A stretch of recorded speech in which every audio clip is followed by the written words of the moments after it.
Hey there, cats and kitties. I am the Blues Man, Johnny Blues, and this is going to be a brief little review of Maoyuu Maou Yuusha, Episode 11.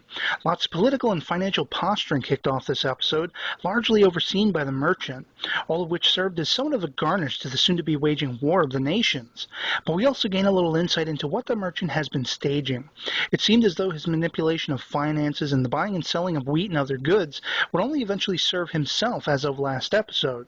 But we see that he and the Dragon Princess pay a visit to the newly appointed financial minister, who, although new, has managed to predict the merchant's appearance at his office. This because he's adept enough at deciphering finances to see what the merchant's been doing with the raising and re-raising of wheat and grain prices, and ultimately trying to stay ahead of the game. But the Holy Capital has now taken to issuing new currency and playing with the exchange rates so that they'll reap the highest profits, which is all being supported by the church. This is largely what brings the merchant and Dragon Princess to the financial minister, and we see that the merchant has outlined a means by which to ensure that demons too will reap the benefits humans do. This says to me that he is ultimately working in tandem with Mao and Hero's mutual goal, which I have to admit is thoroughly reassuring. We also finally get to see more of the female mage, which was a thoroughly pleasant surprise. She calls upon Hero. As it turns out, Mao, as I predicted in a previous review, using the OP as a guide, is indeed in trouble attempting to recertify herself as the Demon King from within the demon realm. This comes after an unspoken agreement between Hero and the Winter King that in the ensuing battles, Hero be allowed to work his magic, so to speak, and keep the enemy forces, most notably the charging Azure Demon Horde, at bay.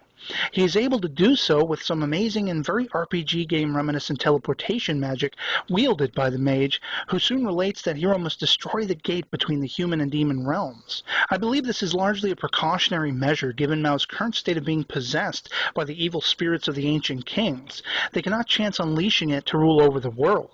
So as the battle wages on the human side, Hero delves deep into the heart of the demon realm to confront Mao.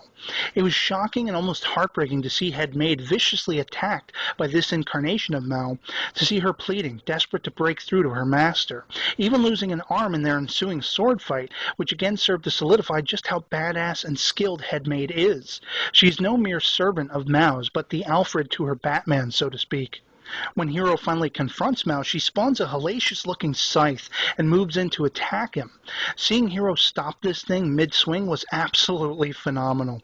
His strength must be near to infinite. To be able to clasp his hands on this thing and keep Mao from attacking further, amazing. And as Hero and Mao face off against each other, ultimately building to a cliffhanger, we also get a brief glimpse of the female knight as she attempts to stymie the opposition forces with tainted grain so as to slowly take out their horses, rather than have them serve as casualties on the battlefield. We see too that the eye patch wearing former general of Gate City is running loose and seething with vengeance. This is definitely the build up to what I hope is a promise fulfilling, awe-inspiring, and entirely satisfying conclusion to this series. And so I'd love to hear from you guys in the comments below what you thought of this episode if you've seen it, whether you think Hero will truly be able to save Mao, and whether the warring nations will ultimately embrace the peace that Mao and Hero both hope for. And otherwise, that'll be it for me on this one. I hope you're all doing well. Hope you enjoyed the video, and I'll catch you later. Peace.